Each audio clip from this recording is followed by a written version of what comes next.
तो कैसे बच्चों, आज जो हम लोग आवर इन्वायरमेंट को शुरू करते हैं। साथ ही साथ बच्चों हम लोग आज प्रीवियस ईयर क्वेश्चंस देख लेंगे बच्चों, किस तरह क्वेश्चन किस टॉपिक से आते हैं और कौन सा टॉपिक आपके इम्पोर्टेंट है। क्योंकि यहाँ से जो आपके 5 मार्क्स के जो क्वेश्चन पक्के आते ही आते हैं बच्चों।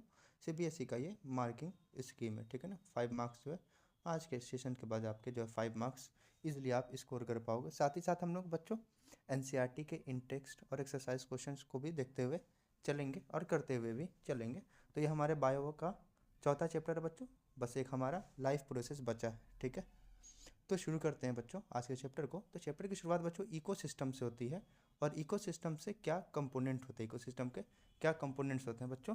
तो आप किसी भी पर्टिकुलर प्लेस पे जब खड़े होंगे बच्चों, कभी कभी आप बाहर जब खड़े रहते होंगे तो आपके अगल बगल बच्चों कभी पौधे होते होंगे, प्लांट्स होते होंगे बच्चों, एनिमल्स होते होंगे और बाकी लोग भी हुआ करते होंगे बच्चों। और फिजिकल एक सराउंडिंग होगा, कहने का मतलब कि आपके अगल बगल बच्चों बिल्डिंग्स होंगे, आपके अगल बगल माउंटेन्स हो सकते हैं बच्चों, और माइक्रो ऑर्गेनिम्स होंगे बच्चों। आप जानते हैं सॉइल्स में क्या होता है, माइक्रो ऑर्गेनिम्स, जो हम लोग नेक्ड आई से देख नहीं सकते हैं। तो ये सब बोलने का मतलब क्या है बच्चों। तो ये भी जो भी चीज़ है बच्चों, प्लांट्स है आपके अगल बगल, एनिमल्स, माइक्रो ऑर्गेनिज्म है बच्चों, और फिजिकल सराउंडिंग बच्चों, ये आपस में इंटरेक्ट करता है एक दूसरे से, ठीक है ना। और नेचर में एक बैलेंस को क्रिएट करके रखता है बच्चों, इस बैलेंस को क्रिएट करके रखता है बच्चों। इसी बैलेंस में जब हम लोग इस बैलेंस को जब हम लोग छेड़ देते हैं बच्चों, तो प्रकृति हमें सजा देती है, ठीक है ना बच्चों। ये सब आप पढ़ते हुए छोटे क्लास से आ रहे हैं। तो कहने का मतलब क्या है बच्चों, जो भी इंटरेक्टिंग ऑर्गेनिज्म है बच्चों किसी भी पर्टिकुलर एरिया में, उसके साथ साथ जो भी नॉन लिविंग थिंग है उस इन्वायरमेंट में, वो सब मिल के जो है इकोसिस्टम बनाते हैं। क्या बोला कि कोई भी इंटरेक्टिंग ऑर्गेनिज्म है बच्चों, कोई भी लिविंग कॉन्स्टिट्यूएंट है बच्चों किसी भी एरिया में, और नॉन लिविंग कॉन्स्टिट्यूएंट है उस एरिया में, पर्टिकुलर एरिया बोलो या बच्चों सराउंडिंग बोलो या फिर इन्वायरमेंट बोलो, वो सारा मिलके बच्चों इकोसिस्टम बनाता है, ठीक है ना। और आगे बोलती है एनसीईआरटी, ये इकोसिस्टम जो है आपका जो है फुर्दर इसको दो पार्ट में क्लासीफाई किया गया बच्चों, बायोटिक कंपोनेंट बच्चों और एबायोटिक कंपोनेंट। तो बायोटिक मतलब क्या होता है बच्चों, आपका लिविंग कंपोनेंट को हम लोग बायोटिक, जो भी जानदार चीज़ें आपके अगल बगल प्रकट हो रही हैं बच्चों, इसको जो है आप क्या कहोगे, बायोटिक कंपोनेंट्स। तो आपको लिविंग थिंग्स कह सकते हो या लिविंग कंपोनेंट्स बोल सकते हो, लिविंग कंपोनेंट्स को आप बायोटिक कंपोनेंट्स कहो। इसी तरह बच्चों इकोसिस्टम को अगला जो फर्दर क्लासीफाई किया गया वो एबायोटिक कंपोनेंट में कहा गया। कहने का मतलब बच्चों नॉन लिविंग कंपोनेंट्स, कौन सा कंपोनेंट्स, नॉन लिविंग कंपोनेंट्स में, ठीक है बच्चों। तो जिसमें जो आपके एनसीईआरटी में बोला गया टेम्परेचर है, आप देख सकते हैं यहाँ एनसीईआरटी में जो आपके लिखा गया है। तो बच्चों फुर्दर इसको एमसीक्यू में पूछा जा सकता है, ठीक है। टेम्परेचर हो गया बच्चों, रेनफॉल, विंड हो गया, सॉइल हो गया, मिनरल्स हो गए, माउंटेन्स, बिल्डिंग्स वगैरह जो गया आपका एबायोटिक कंपोनेंट्स हो गए बच्चों, ठीक है। आगे आते हैं बच्चों। आगे फुर्दर इकोसिस्टम को दो पार्ट में फुर्दर क्लासीफाई किया गया बच्चों, नेचुरल इकोसिस्टम में और आपके आर्टिफिशियल, या फिर उसी का हम लोग क्या कहते हैं बच्चों, मैन मेड इकोसिस्टम में, जो नेचर में पहले से पाया जा रहा है। नेचुरल इकोसिस्टम की बात करें बच्चों, फॉरेस्ट को बनाने की ज़रूरत नहीं पड़ती बच्चों, खुद से बनता है। तो एक फॉरेस्ट क्या है, एक इकोसिस्टम है। इसी तरह पॉन्ड की बात करें बच्चों, पॉन्ड एक इकोसिस्टम है, ठीक है बच्चों। और लेक की बात करें बच्चों, लेक भी एक इकोसिस्टम है। ये तीनों एक नेचुरल इकोसिस्टम का एग्जाम्पल है जो आपको याद होने चाहिए बच्चों, एमसीक्यू में अगेन पूछा जा सकता है, ठीक है। इसी तरह आर्टिफिशियल और मैन मेड इकोसिस्टम की बात करें बच्चों, तो गार्डन को आप खुद से बनाते हो बच्चों, गार्डन को खुद से डिज़ाइन करते हो बच्चों, खुद पेड़ वगैरह लगाते हो, तो गार्डन आपका एक आर्टिफिशियल इकोसिस्टम का एग्जाम्पल हुआ। इसी तरह बच्चों क्रॉप फील्ड बच्चों, जैसे आप वीट की खेती करते हो बच्चों, राइस वगैरह की करते हो बच्चों, और मस्टर्ड वगैरह की करते हो बच्चों, तो उसको कहते हैं हम लोग क्रॉप फील्ड। तो क्रॉप फील्ड भी बच्चों खुद से बनाते हो बच्चों, तो ये भी आपका किसका एग्जाम्पल हुआ बच्चों, आर्टिफिशियल या मैन मेड इकोसिस्टम का। इसी तरह एक्वेरियम का बच्चों, आप लोग का आजकल फेवरेट चल रहा है बच्चों, घर में जो मछली जो रखते हो बच्चों एक्वेरियम के अंदर जो बच्चों, तो एक्वेरियम जो आपका आर्टिफिशियल जो है और मैन मेड इकोसिस्टम का एग्जाम्पल होता है, खुद से उसको क्रिएट किया जाता है बच्चों। तो इस एक्वेरियम पे एक क्वेश्चन आता है बच्चों, बोर्ड में पूछा जाता है बच्चों, जिसको हम लोग डिकम्पोजिशन के बाद देखेंगे, ठीक है। इसके बाद एनसीईआरटी ने क्या किया, ऑर्गेनिज्म को क्लासीफाई किया, किसको, आपके ऑर्गेनिज्म को क्लासीफाई किया 3 पार्ट में बच्चा। पहले पार्ट को बोला प्रोड्यूसर, दूसरे को बोला कंज्यूमर, और तीसरे को बोला डिकम्पोजर्स। होता क्या बच्चों, आप लोग जानते हैं कि ऑटोट्रॉप्स जो होते हैं बच्चों, कौन, ऑटोट्रॉप्स जो खुद पे डिपेंडेंट होते हैं बच्चों, खुद का खाना खुद बनाते हैं बच्चों, वो उसको हम लोग क्या कहते हैं बच्चों, हमेशा प्रोड्यूसर। ये पढ़ते हुए आप नीचे वाले क्लास से आ रहे हैं तो बच्चों ऑर्गेनिज्म को 3 पार्ट में क्लासीफाई किया गया बच्चों, प्रोड्यूसर में, कंज्यूमर में, डिकम्पोजर में। और आपके प्रोड्यूसर में जो आते हैं वो ग्रीन प्लांट आते हैं बच्चों। कौन आते हैं? ग्रीन प्लांट आते हैं प्रोड्यूसर में, जो कि अपना खाना खुद बनाते हैं बच्चों। और दूसरे जो ऑर्गेनिज्म है बच्चों, वो इस पर डिपेंडेंट होते हैं फूड के लिए। अगला जो आता है पार्ट, वो कंज्यूमर्स का आता है, जो आपके प्रोड्यूसर को कंज्यूम करें बच्चों, जो प्रोड्यूसर को कंज्यूम करें आर कॉल द कंज्यूमर। इसमें जो आपके आते हैं हर्बीवोर। आप जब पढ़ते हो लाइफ प्रोसेस, शुरू में आप क्लासीफाई करते हो बच्चों, ऑटोट्रॉप्स और हेटरोट्रॉपिक मोड ऑफ न्यूट्रिशन देखते हो, तो वहाँ पे आप लोग पढ़ते हो, ठीक है ना। होलोजोइक मोड ऑफ न्यूट्रिशन पढ़ते होगे, उसमें आप लोग पढ़ते होगे, ठीक है। आगे आते हैं कंज्यूमर। आपका हर्बीवोर हो गया, कार्निवोर हो गया बच्चों, आपका ओमनीवोर हो गया, और आपका पारासाइट हो गया, ठीक है ना। इसी तरह अगला जो आता है बच्चों डिकम्पोजर्स। तो बच्चों एक समय आएगा, एक समय आएगा जब ये प्लांट और ये कंज्यूमर्स, जिसमें हर्बीवोर, कार्निवोर, ओमनीवोर्स हैं बच्चों, इन लोग का देहांत होगा। देहांत होगा तो ये ऑर्गेनिज्म जो है धरती पे पड़े पड़े वैसे ही नहीं रहेंगे बच्चों। तो उनको जो है तोड़ने के लिए, उनको गलाने के लिए जो आपके ऑर्गेनिजम्स आते हैं बच्चों, उनको हम लोग क्या कहते हैं? डिकम्पोजर्स कहते हैं। एग्जाम्पल आपका बैक्टीरिया और फंगई। आगे हम लोग समझेंगे कि डिकम्पोजर्स काम कैसे करते हैं, यानी डिकम्पोजिशन में क्या क्या स्टेप्स होते हैं, ठीक है ना। कोई भी ऑर्गेनिज्म का देहांत हुआ बच्चों, कोई भी ऑर्गेनिज्म इस धरती पे नहीं रहा, तो उस केस में क्या क्या होता है, इस चीज़ पे भी क्वेश्चंस पूछे जाते हैं। डिकम्पोजर्स क्या करते हैं बच्चों? किसी भी ऑर्गेनिज्म के, किसी भी ऑर्गेनिज्म बोल रहा हूँ बच्चों, किसी भी ऑर्गेनिज्म के डेड रिमेन को बच्चों, और किसी भी ऑर्गेनिज्म के वेस्ट प्रोडक्ट को बच्चों क्या करता है? ब्रेक डाउन करता है। किस में ब्रेक डाउन करता है बच्चों? Complex organic substances. याद रखना यहाँ पे ऑर्गेनिक है, इनऑर्गेनिक नहीं है बच्चों। कम्प्लेक्स ऑर्गेनिक सब्सटेंसेस को बच्चों सिंपल इनऑर्गेनिक सब्सटेंसेस में बच्चों तोड़ देता है, ठीक है ना। डिकम्पोजर्स क्या करता है बच्चों? आपके किसी भी ऑर्गेनिज्म के डेड रिमेन और वेस्ट प्रोडक्ट को किस में तोड़ देता है? कम्प्लेक्स ऑर्गेनिक सब्सटेंस को सिंपल इनऑर्गेनिक सब्सटेंसेस में तोड़ देता है। सबसे पहले डिकम्पोजर के बारे में आपको ये पता होना चाहिए। It break down dead remain slash waste product of organism into dead, ठीक है, break down dead remain and waste product of organism, या फिर लिख सकते हो कम्प्लेक्स ऑर्गेनिक सब्सटेंस को कन्वर्ट कर देता है बच्चों सिंपल इनऑर्गेनिक सब्सटेंसेज में। तो डिकम्पोजिशन से बच्चों कुछ स्टेप्स होते हैं जिसको हम लोग फर्दर आगे देखेंगे बच्चों इस फ्लो चार्ट के माध्यम से। तो पहले आप लोग समझिए कि जो स्टेप्स होते हैं वो कौन कौन से होते हैं डिकम्पोजिशंस में। डिकम्पोजिशन में जो पहला स्टेप होता है वो आपका फ्रेगमेंटेशन होता है बच्चों। अगला स्टेप होता है बच्चों लीचिंग का होता है। अगला स्टेप क्या होता है बच्चों? लीचिंग का होता है बच्चों। और तीसरा स्टेप जो होता है बच्चों, ये कैटाबोलिज्म कहते हैं उसको। और चौथा स्टेप जो होता है आपका ह्यूमिफिकेशन बच्चों। और पांचवा स्टेप जो होता है मिनरलाइजेशन। फर्दर बच्चों ये जो आपको स्टेप्स हैं, ये आपको जो है चीज़ों को याद करने में काम आएंगे बच्चों। आप फ्लो चार्ट नहीं देखोगे बच्चों, आप यहाँ देखोगे और आप मेमोराइज करोगे, सर ने ऐसे ऐसे बताया था बच्चों। एग्ज़ाम में आपके पास कॉपी नहीं होगा। बात करते हैं आगे हम लोग फ्रेगमेंटेशन वगैरह की। तो इस फ्लो चार्ट से हम लोग चलते हैं। तो मैंने आपको बोला शुरू में कि एक समय आएगा जब ये प्लांट और ये एनिमल हमारे बीच नहीं रहेगा। इसी के जो डिकम्पोजिशन के इसी के स्टेप्स को पढ़ेंगे हम लोग। डिकम्पोजिशन के स्टेप्स में बच्चों क्या क्या स्टेप्स है बच्चों? आपका फ्रेगमेंटेशन है, लीचिंग है बच्चों, कैटाबोलिज्म है, ह्यूमिफिकेशन है, मिनरलाइजेशन है। एक समय आएगा जब प्लांट और एनिमल हमारे बीच नहीं रहेंगे, तब बच्चों अर्थवर्म आएगा बच्चों। अर्थवर्म आएगा, उस ऑर्गेनिज्म को बच्चों स्मॉलर फ्रेगमेंट्स में तोड़ देगा बच्चों, और इस प्रोसेस को हम लोग कहेंगे बच्चों फ्रेगमेंटेशन। क्या हो बच्चों? ऑर्गेनिज्म हमारे बीच नहीं रहा, आए हमारे पास अर्थवर्म, ठीक है ना, जिसको हम लोग कहते हैं बच्चों डेट्रीवोर्स। कौन कराता है फ्रेगमेंटेशन?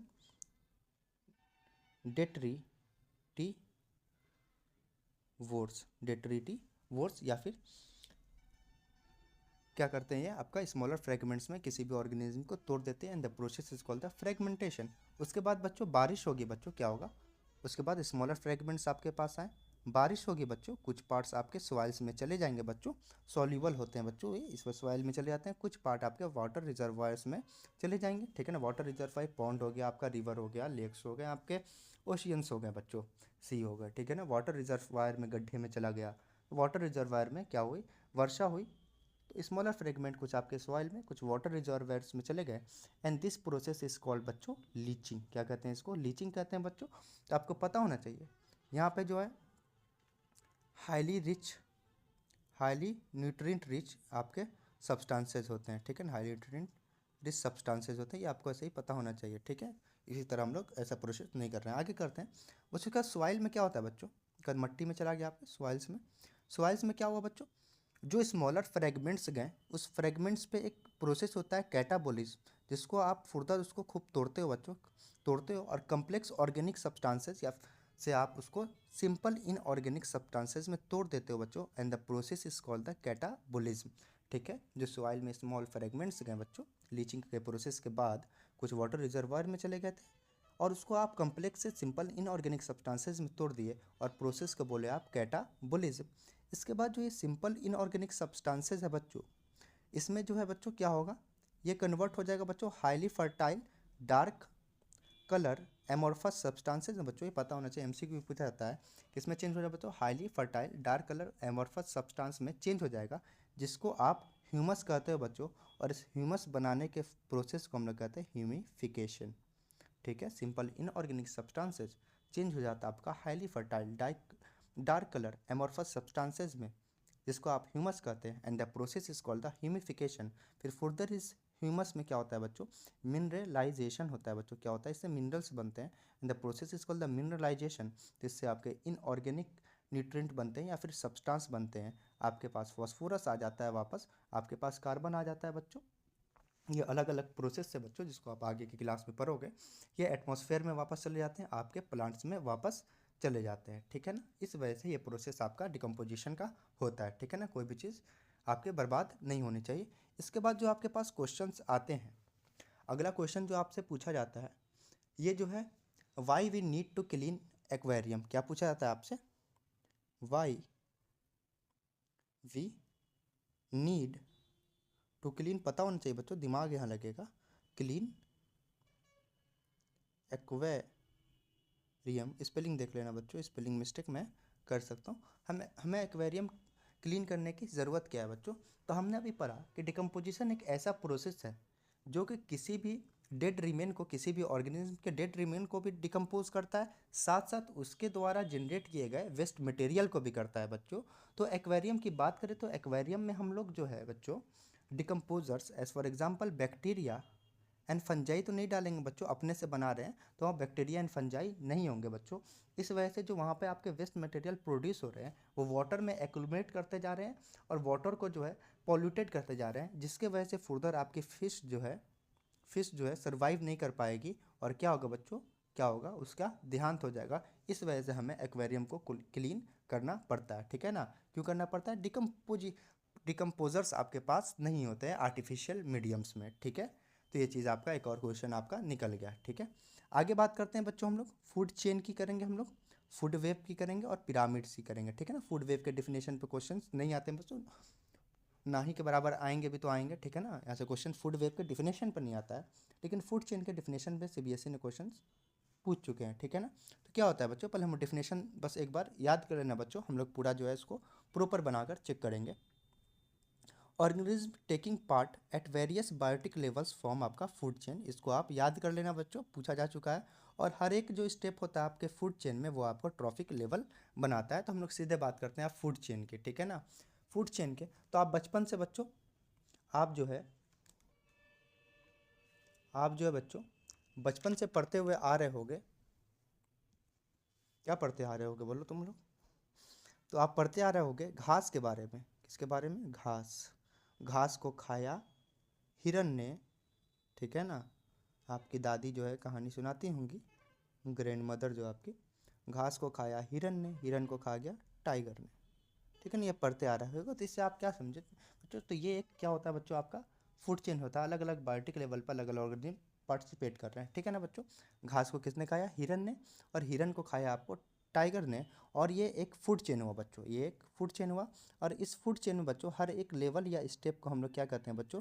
ट्रॉफिक लेवल का कहते हैं। क्या कहते हैं? इसी को हम लोग इच लेवल और स्टेप इन ट्रॉफिक लेवल कहते हैं। फूड चेन का भी डिफिनेशन आपको पता होना चाहिए।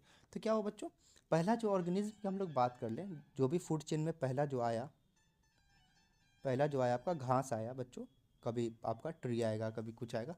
पहला जो हमेशा आता है, जो पहले ट्रॉफिक लेवल पे जो पहले आते हैं, वो हमेशा क्या होते हैं आपके ऑटोट्रॉफ्स होते हैं। कौन होते हैं बच्चों? तो ऑटोट्रॉफ्स। और ऑटोट्रॉफ्स के बारे में आपको पता होगा कि ऑटोट्रॉफ्स जो होते हैं हमारे प्रोड्यूसर्स होते हैं। क्या होते हैं बच्चों? प्रोड्यूसर्स होते हैं, जो कि खाना आगे वाले को बना के देते हैं। तो किसी भी फूड चेन में पहला चीज़ आपको पता होना चाहिए, किसी भी फूड चेन में सबसे पहले कौन आते हैं? ऑटोट्रॉफ्स आते हैं, प्रोड्यूसर्स आपके आते हैं। तो आपको ये भी पता हो जाएगा कि ऑटोट्रॉफ्स हैं बच्चों। तो ये आपको लाइट एनर्जी को जो है आपको, आप लोग पूरा लिखना, लाइट एनर्जी लिखना पूरा बच्चों। लाइट एनर्जी को ये जो है केमिकल एनर्जी में बच्चों क्या कर देते हैं? कन्वर्ट करते हैं। ठीक है ना? ये आपका एक फूड चेन में होता है। और फूड चेन की बात करें बच्चों, फूड चेन में जो सेकेंड ट्रॉफिक लेवल, ये पहला ट्रॉफिक लेवल आपका, फर्स्ट ट्रॉफिक लेवल, ये आपका सेकेंड ट्रॉफिक लेवल, आप पूरा लिखना। ये आपका थर्ड ट्रॉफिक लेवल। बोर्ड में क्वेश्चंस आते हैं, मैं क्वेश्चंस लेकर आया हूँ बच्चों, आपको कराऊंगा। ठीक है? यहाँ पे क्वेश्चंस आप देख सकते हैं। ठीक है? लेकिन एनर्जी फ्लो के बाद हम लोग क्वेश्चंस करेंगे। ठीक है? तो ये आपका अलग अलग ट्रॉफिक लेवल, जब जो भी सेकेंड ट्रॉफिक लेवल पे होता है बच्चों, ये हमेशा क्या होता है आपका? एक हार्बीवोर्स होता है। कौन होता है बच्चों? हार्बी वोर्स बच्चों, जो घास फूस आपका खाता है। ठीक है ना? तभी तो ऑटोट्रॉफ्स को खाने के लिए कार्निवोर्स तो नहीं आएंगे बच्चों। तो आपका जो है ये हमेशा हर्बीवोर्स होता है। थर्ड पे आपका कार्निवोर्स आएंगे, इसके बाद आपके टॉप कार्निवोर्स या फिर ओमनिवोर्स वगैरह यहाँ पे आएंगे। तो ये आप जानते होंगे बच्चों। आगे चलते हैं बच्चों, बात करते हैं हम लोग, आप लोग को समझ में आ गया होगा। आगे बात करते हैं हम लोग घास की। किसकी? ग्रास को किसने खाया बच्चों? हिरन ने। और हिरन को खा लिया था हमने, किसको खिलाया था? टाइगर को। ठीक है ना? तो बच्चों अगर हम लोग इस ग्रास की बात करें, तो ये ग्रास को हम लोग प्रोड्यूसर कहते हैं बच्चों। क्या कहते हैं? प्रोड्यूसर। आप लोग पूरा लिखना, लिख देता हूँ मैं भी, प्रोड्यूसर कहते हैं बच्चों। अगर बात करें हम लोग हिरन की, तो हिरन टाइगर को दे रहा है खाना, खुद को स्वयं ले जाके जो है दे रहा है टाइगर को। तो इसको भी हम लोग क्या कर सकते हैं बच्चों? प्रोड्यूसर कर सकते हैं बच्चों। क्या कर सकते हैं? प्रोड्यूसर कर सकते हैं बच्चों। इसी तरह अगर टाइगर किसी को देगा बच्चों खाना, टाइगर को कोई कंज्यूम करेगा बच्चों, तो टाइगर को भी आगे वाले के लिए हम लोग प्रोड्यूसर कर रहे हैं। ठीक है ना? टाइगर आगे वाले के लिए प्रोड्यूसर है, और हिरन जो है आपका टाइगर के लिए प्रोड्यूसर है। आगे बात करते हैं बच्चों, ये हिरन जो है आपको किसको खा रही है? घास को खा रही है। बच्चों हिरन को हम लोग क्या कर सकते हैं? कंज्यूमर कर सकते हैं बच्चों। हाँ सर, आराम से आप इसको कंज्यूमर कह सकते हैं बच्चों। इसी तरह बच्चों टाइगर किसको खा रही है? हिरन को। टाइगर किसको खा रहा है? हिरन को खा रहा है। तो इसको भी हम लोग क्या कर सकते हैं बच्चों? कंज्यूमर कह सकते हैं। कोई दिक्कत आपको इसमें नहीं होना चाहिए। तो अगर मैं ग्रास को प्राइमरी प्रोड्यूसर कह दूँ बच्चों, पहले लेवल का प्रोड्यूसर, तो कोई दिक्कत होगा? बिल्कुल नहीं होगा सर, कोई दिक्कत नहीं होगा। इसी तरह ग्रास को खाने वाला आपको हिरन थी, हिरन को हमने कंज्यूमर किया, सबसे पहले कंज्यूम करने वाला ये है, तो इसको हम लोग प्राइमरी कंज्यूमर कहते हैं। कोई दिक्कत है? नहीं सर, कोई दिक्कत नहीं है बच्चों। और इस टाइगर को खाना बना के देने वाला आपका हिरन है। हिरन एक प्रोड्यूसर है बच्चों, प्राइमरी प्रोड्यूसर आपका आ चुका है, तो इसको हम सेकेंडरी प्रोड्यूसर कह दे बच्चों। तो इसमें कोई दिक्कत आपको नहीं होनी चाहिए बच्चों, कोई आपत्ति आपको नहीं होनी चाहिए। इसी तरह बच्चों इस हिरन को कंज्यूम करने वाला आपका टाइगर है, तो इस टाइगर को हम लोग सेकेंडरी कंज्यूमर कह दे बच्चों। तो कोई दिक्कत आपको नहीं होना चाहिए, कोई भी दिक्कत आपको नहीं होना चाहिए बच्चों। इसी तरह जो आगे के लिए आपका टर्सरी प्रोड्यूसर होगा। इतनी चीज़ आप अपने दिमाग में बैठा के बच्चों रखिएगा। ठीक है? इतनी चीज़ अपने दिमाग में आप बैठा के रखिएगा बच्चों। इसके बाद जो बच्चों एनसीईआरटी जो आपसे पूछेगा, देखो यहाँ पे आपका प्रोड्यूसर है बच्चों। ट्रॉफिक लेवल्स की बात की, पहला ट्रॉफिक लेवल आपका प्रोड्यूसर्स होता है हमेशा, या फिर ऑटोट्रॉप्स होता है बच्चों। इसको भी लिख के रखना, ऐसे जो है आपको भेजा आपका चलना चाहिए, तभी आप जो है बाकी बच्चों से तेज क्वेश्चन करोगे। प्रोड्यूसर आपके ऑटोट्रॉप्स हो गए। प्राइमरी कंज्यूमर आपका हमेशा कौन होता है बच्चों? हर्बीवोर्स होते हैं। कौन होता है आपके? हर्बीवोर। इसको भी लिखते जाओगे। सेकेंडरी कंज्यूमर आपके कार्निवोर्स होते हैं। एनसीईआरटी इसको लिखा हुआ है बच्चों आगे में, एक और टेबल है। कार्निवोर आपका ये जो है टॉप कार्निवोर्स होंगे, टॉप कार्निवोर्स, या फिर आपके ओमनिवोर्स हो जाएंगे। ठीक है? तो ये आपके डिफरेंट ट्रॉफिक लेवल्स है। अगला क्वेश्चन जो आपसे बोर्ड में पूछा जाएगा बच्चों, ये जो आपके अलग अलग इकोसिस्टम में बच्चों फूड चेन पूछा जाएगा। आपसे बोला जाएगा फॉरेस्ट इकोसिस्टम, पहला इकोसिस्टम बोलेगा। फॉरेस्ट इकोसिस्टम में जो आप फूड चेन का एग्जाम्पल दीजिए, तो आप दोगे कि ट्री है यहाँ पे, उसको खाई डियर, और डियर को टाइगर, या अलग आपका एक फूड चेन हो गया फॉरेस्ट इकोसिस्टम का। अगला जो आपसे बोर्ड में पूछा जाएगा बच्चों, ये ग्रास लैंड इकोसिस्टम है, जिसमें वीट को कौन खाता है बच्चों? इंसेक्ट और इंसेक्ट को जो खाने वाला होता है वो एक फ्रॉग होता है, फ्रॉग को स्नेक, और स्नेक को बच्चों ईगल खा लेता है फुर्दर। ठीक है, ये आपका कौन सा इकोसिस्टम हो गया बच्चों, यहाँ पे लिख लेना ग्रास लैंड। पूछा जाता है बच्चों जब आप क्वेश्चन सैम्पल पेपर जब सॉल्व करोगे बच्चों, सीज़न तो आ ही चुका है बच्चों, सॉल्व कर रहे होंगे आप, ठीक है ना, तो आप वहाँ पे क्वेश्चंस देखोगे। अगला जो इकोसिस्टम आता है बच्चों वो पॉन्ड इकोसिस्टम आता है बच्चों। इस पॉन्ड इकोसिस्टम में बच्चों इस अलगी को खाने वाला कौन है, ये एक अलगी है बच्चों। इस अलगी को खाने वाला बच्चों जूप्लैंक्टॉन्स या फिर फाइटोप्लैंक्टॉन्स, यहाँ पे एनिमल्स है, ठीक है, तो इसको जूप्लैंक्टॉन्स। इस जूप्लैंक्टॉन्स को खाया बच्चों, स्मॉल फिश खाई, इस स्मॉल फिश को क्रेन खा लिया बच्चों। तो ये आपका पॉन्ड इकोसिस्टम है, ये तो आपसे बोर्ड में पूछा जाता है। ठीक है, इसके बाद हम लोग बच्चों एनर्जी फ्लो की बात करेंगे। उसके बाद जो हम लोग इस अलग अलग फूड चेन को लेके बच्चों हम लोग जो है क्वेश्चंस करेंगे, उससे पहले हम लोग जो है फूड वेब को भी थोड़ा सा वहाँ पे भी टाइम दे देंगे। ठीक है, आगे बात करते हैं बच्चों, फूड वेब की पहले बात कर लेते हैं। चलो, हमने क्या पढ़ा बच्चों, फूड वेब पहले बात कर लेते हैं, चलो कोई दिक्कत नहीं है। हमने क्या पढ़ा बच्चों कि एक गिरास था, ठीक है, इस गिरास को खाने वाला आपके पास हिरन, और हिरन को किसने खा लिया, टाइगर ने। ठीक है, ऐसे नहीं, मस्त लेते हैं हम लोग। इस गिरास को खाया बच्चों बकरी ने, इस बकरी को खा लिया बच्चों टाइगर ने। ठीक है, इसी तरह इस गिरास को और कौन खा सकता है बच्चों, आपकी हिरन खा सकती है। इस बकरी को खाया टाइगर ने, ठीक है ना। फिर इस गिरास को किसने खाया, इंसेक्ट ने बच्चों, और इस इंसेक्ट को किसने खा लिया बच्चों, बताओ। इंसेक्ट्स को जो खाएगा बच्चों ये स्पैरो ने खा लिया, किसने, स्पैरो ने। इसी तरह बच्चों इस गिरास को किसने खाया, बोलो कोई एग्जांपल बोलो बच्चों। इसको खा लिया हिरन ने, चलो, और हिरन को खा लिया बच्चों टाइगर ने, कुछ भी ले लो। ठीक है, इस स्पैरो को खा लिया बच्चों किसने, ह्यूमन ने। चलो इसको थोड़ा बड़ा इकोसिस्टम ले लेते हैं। अब क्या होता है बच्चों फूड वेब में एक से ज़्यादा जब फूड चेन होते हैं, मोर देन वन, जब आपके फूड चेन होते हैं वो आपके फूड वेब बनाते हैं। फूड वेब में क्या होता है बच्चों, एक कोई ऑर्गेनिज्म बैठा है बच्चों, जैसे आपका कौन बैठा है, ह्यूमन बैठा है, तो ये अपने फूड चेन के अलावा दूसरे फूड चेन में भी झांक के देखेगा कि इधर कुछ खाने के लिए है बच्चों। तो अलग अलग फूड चेन में जो है ये अपना जो है नीड को पूरा करने के लिए जो बच्चों तलाश में रहेगा बच्चों, वहाँ से भी अपने फुर्दर अपने फूड को जो है कंज्यूम करेगा बच्चों। ये जो आपका फूड वेब बनाता है, तो डिफिनेशन आप गूगल करके इसको निकाल सकते हो बच्चों, मैं भूल गया डिफिनेशन लाना। आगे आओ बच्चों, इस ह्यूमन की बात करें बच्चों, तो ह्यूमन पहले वाले फूड चेन से बच्चों बकरी को भी खा सकता है बच्चों, ठीक है, और अपने फूड चेन के किस स्पैरो को खा रहा है। इसी तरह यहाँ पे अगर लायन ले लें बच्चों, तो ये लायन इधर हिरन को खाएगा, ये टाइगर भी बच्चों किसको खा रहा है, हिरन को खा रहा है। ठीक है बच्चों, तो ये आपके क्या होता है फूड चेन का एग्जाम्पल होता है, यानी एक ऑर्गेनिज्म अलग अलग फूड चेन में जाके खा रहा है बच्चों। अगेन बोर्ड के लिए जो इंपॉर्टेंट उतना है नहीं आपका फूड वेब, तो ये एनसीईआरटी में दिया हुआ बच्चों, food web consisting of many food chain. तो ये आप फुर्दर देख सकते हो, एकदम ईजी सा है। इसमें एक एग्जाम्पल हम लोग लेते हैं स्नेक का, ठीक है, स्नेक को देख सकते हो बच्चों आप लोग, तो फ्रॉग को भी खा ले रहा है स्नेक, बहुत खतरनाक है। स्पैरो को भी नहीं छोड़ रहा है बच्चों ये, और किसको नहीं छोड़ रहा बच्चों, रेट का तो आपको पता ही होगा, रेट को भी खा ले रहा है, वाह। तो अलग अलग फूड चेन में जाके ये जो खा रहा है, ठीक है, यहाँ पे एक फूड चेन, यहाँ पे एक, यहाँ पे एक, यहाँ पे आपका अलग फूड चेन है, ठीक है ना।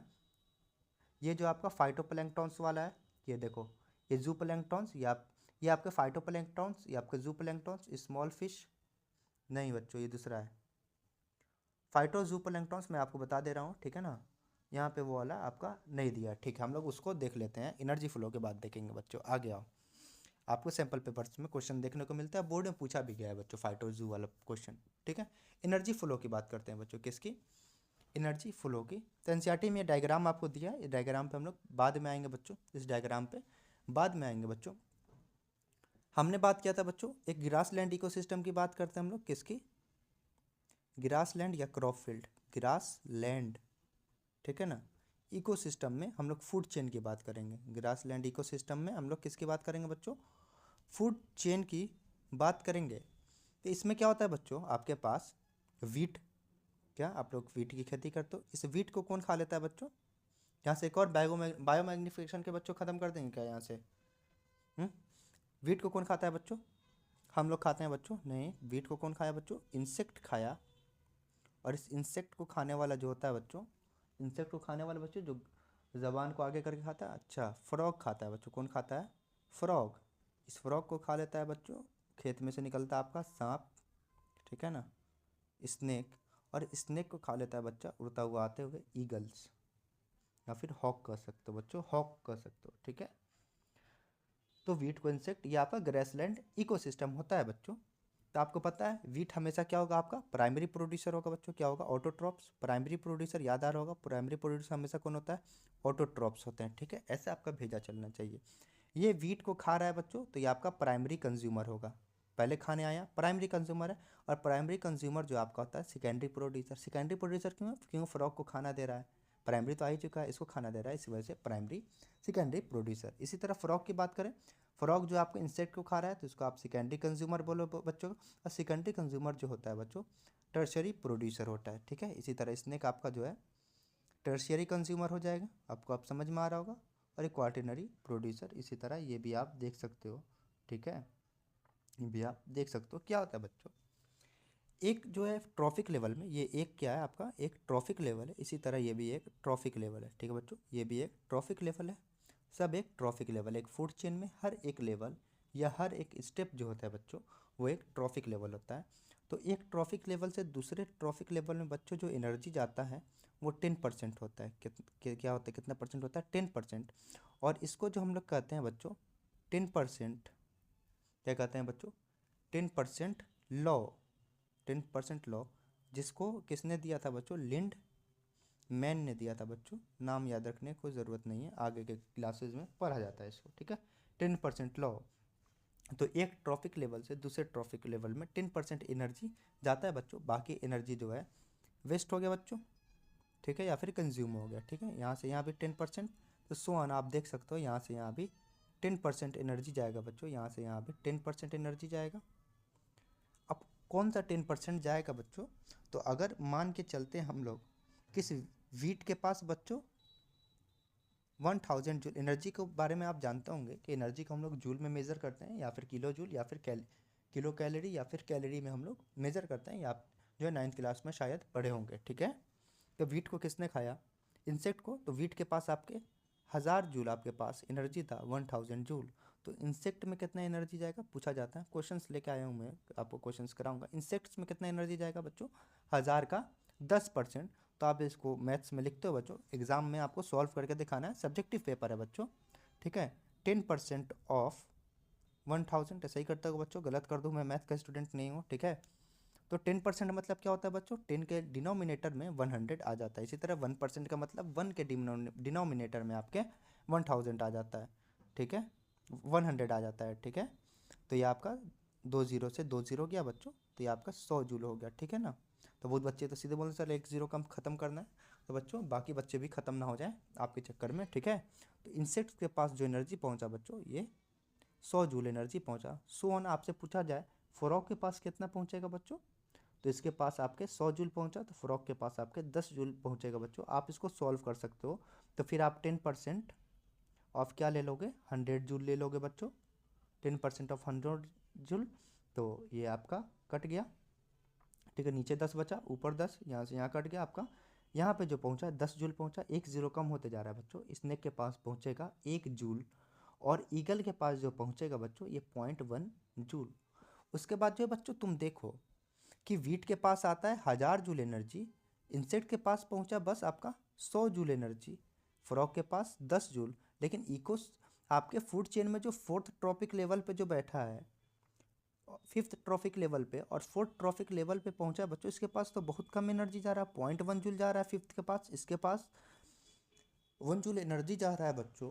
तो बहुत नेग्लिजिबल अमाउंट ऑफ एनर्जी जा रहा है। इसका हम लोग करेंगे क्या? इतना बड़ा जो हम लोग फूड चेन बना के करेंगे क्या बच्चों? तो आपकी सोच एकदम सही है बच्चों। तो यहाँ से सीबीएसई में एक क्वेश्चन निकलता है आपके एनसीईआरटी में कि हम लोग जो है 4 और बच्चों फिफ्थ ट्रॉफिक लेवल अफोर्ड क्यों नहीं कर पाते हैं किसी भी फूड चेन में, तो इसका सीधा सा रीज़न है बच्चों, जो एनर्जी अवेलेबल जो हो रहा है आपके फोर्थ और फिफ्थ ट्रॉफिक लेवल में बच्चों, वो बहुत नेग्लिजिबल है बच्चों। आप देख सकते हो, आप बाकी क्वेश्चंस भी करोगे तो बहुत जो है मिनिमल जो आपका एनर्जी अवेलेबल होगा बच्चों फोर्थ और फिफ्थ ट्रॉफिक लेवल पे। यही रीज़न है बच्चों कि हम लोग 4 या 5 जो है जो हम लोग ट्रॉफिक लेवल्स किसी भी आपके फूड चेन में रखना पसंद नहीं करते हैं बच्चों। एनर्जी नहीं बच रहा है तो बच्चों आगे काम कैसे चलेगा, पहला क्वेश्चन आपका ये होता है, ठीक है। इसके बाद जो आपसे पूछा जाएगा, यहीं पे मैं करा दे रहा हूँ, फिर क्वेश्चंस करा दूंगा, कि बोलेगा कि आपके फ्रॉग के पास क्या, फ्रॉग के पास आपके 10 जूल एनर्जी है। कितना? 10 जूल एनर्जी अवेलेबल है आपके फ्रॉग के पास। ये बताइए कि यहाँ पे कुछ दे देगा, समझो यहाँ पे हम लोग वीट लिए हैं, तो वीट के पास कितना जूल होगा बच्चों। जब इधर जाओगे बच्चों तो 1 0 आप बढ़ाते हुए जाओगे, तो इंसेक्ट के पास कितना हो जाएगा बच्चों, 100 जूल हो जाएगा बच्चों। और इसी तरह आपके वीट के पास 1000 जूल आपके पास एनर्जी हो जाएगा। इसी तरह फ्रॉग के पास कितना बच्चा बोला, 10 जूल बोला। आपसे पूछा ईगल के पास कितना होगा, आगे जाओगे तो 1 0 जो है घटाते जाओगे, ठीक है। तो इसके पास कितना गया बच्चों, 1 जूल एनर्जी जाएगा, और इसके पास 0.1 जूल एनर्जी जाएगा। अलग से अगर आगे करना चाहो तो एक और क्वेश्चन मैं करके दिखाता हूँ, जैसे एक और चीज़ आपको समझ में आएगा बच्चों, एक और चीज़ आपके पास आपको समझ में आएगा, ठीक है। आपके पास क्या है, कोई एक और चीज़ आता है आपके पास, कोई भी प्लांट है बच्चों, प्लांट जो आपका प्राइमरी प्रोड्यूसर है। प्लांट क्या है बच्चों, एक प्राइमरी प्रोड्यूसर है। इस प्राइमरी प्रोड्यूसर से बच्चों 10% एनर्जी कहाँ जाता है, प्राइमरी कंज्यूमर। इस प्राइमरी कंज्यूमर से फिर आपका 10% एनर्जी, यहाँ पे आपको थोड़ा दिक्कत आ रहा होगा, प्राइमरी कंज्यूमर कह दिए तो यहाँ पे एग्जांपल भी चिपका देना बच्चों।